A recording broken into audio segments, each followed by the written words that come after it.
Hi everyone, this is Noel Jason and welcome back to my YouTube channel Basic Speech Practice and Knowledge Listening.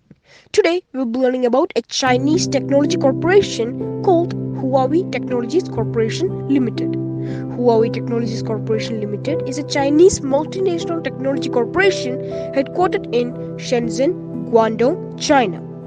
It designs, develops, and sells telecommunications equipment, consumer electronics, and various smart devices.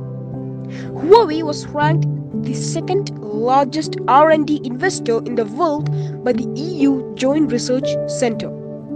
In its 2021 EU Industrial R&D Investment Scoreboard and ranked 5th in the world in US patents according to a report by Fairview Research's IFI Claims Patent Services. The corporation was founded in 1987 by Ren Zhengfei, a former deputy regimental head in the People's Liberation Army.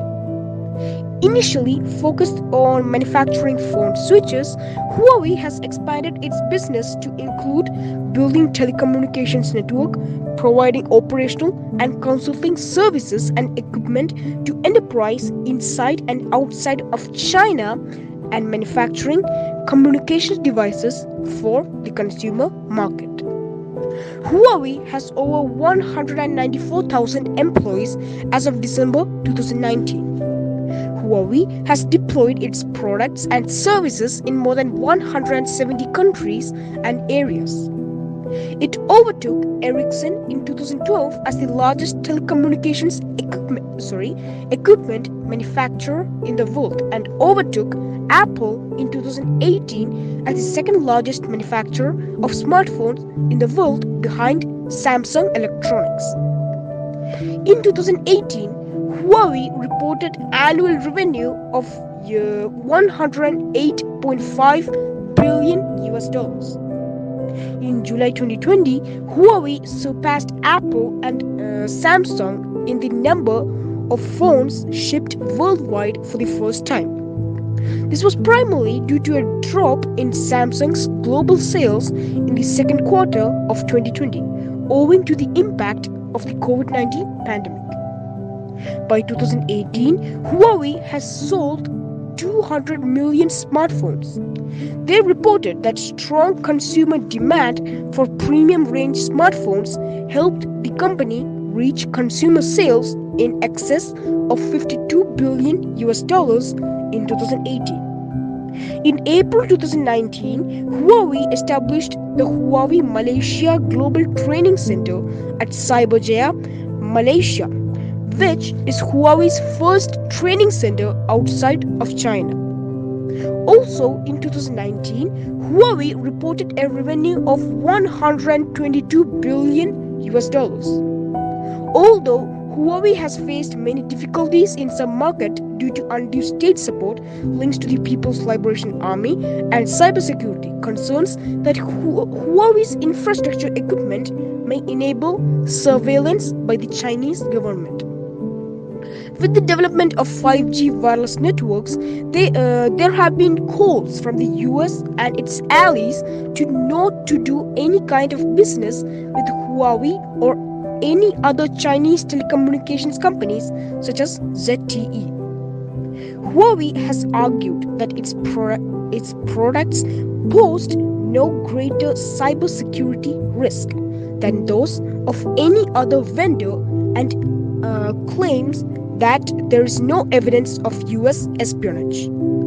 However, experts point out that the 2014 Counter-Espionage Law and 2017 National Intelligence Law of the People's Republic of China are far-reaching legislation that compels Huawei and other companies to cooperate in gathering intelligence.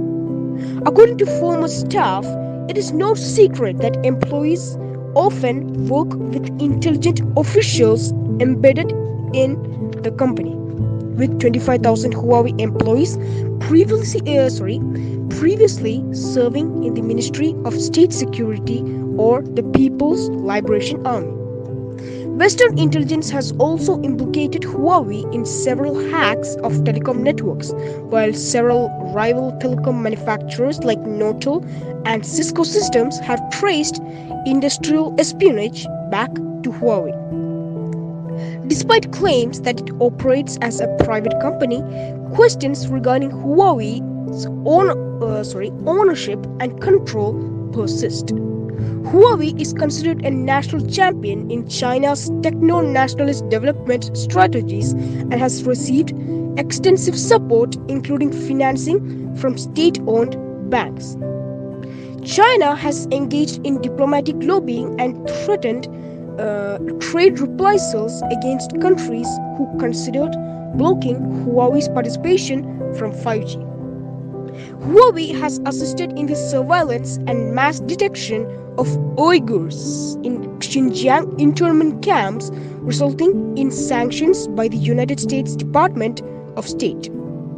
Huawei also tested a facial recognition AI that recognizes ethnicity specific features to alert government authorities of members of an ethnic group. In the midst of an ongoing trade war between China and the United States of America, Huawei was restricted from doing commerce with US companies due to alleged previous willful violations of US sanctions against Iran. On 29 June 2019, US President Donald Trump reached an agreement to trade talks with China and announced that he would ease the aforementioned sanctions on Huawei. Huawei cut 600 jobs at its Santa Clara Research Center in June, and in December 2019, founder Ren Zhengfei said that it was moving the center to Canada because the restrictions would block them from interacting with US employees. On 17th November 2020, according to technology blog Engadget, Huawei agreed to sell the Honor brand to Shenzhen Zixing New Information Technology to ensure its survival after the US sanctions against them. On July 23, 2021, Huawei reportedly hired Tony Podesta as a consultant and lobbyist with a goal of nurturing the company's relationship with the Biden administration. The present revenue of Huawei is 99.9 billion US dollars. There are totally 197,000 employees as of 2021. The total assets of Huawei is 134.1 billion US dollars. The chief executive officer of Huawei is Ren Zhengfei, who is the founder of Huawei, and the chairman of Huawei is Liang Hua from China. That was information for today's informative speech. Thank you so much for watching, and if you liked my speech, make sure to like, share and subscribe, and remember to turn the bell icon after subscribing to receive my latest speeches. See you all again in the next video.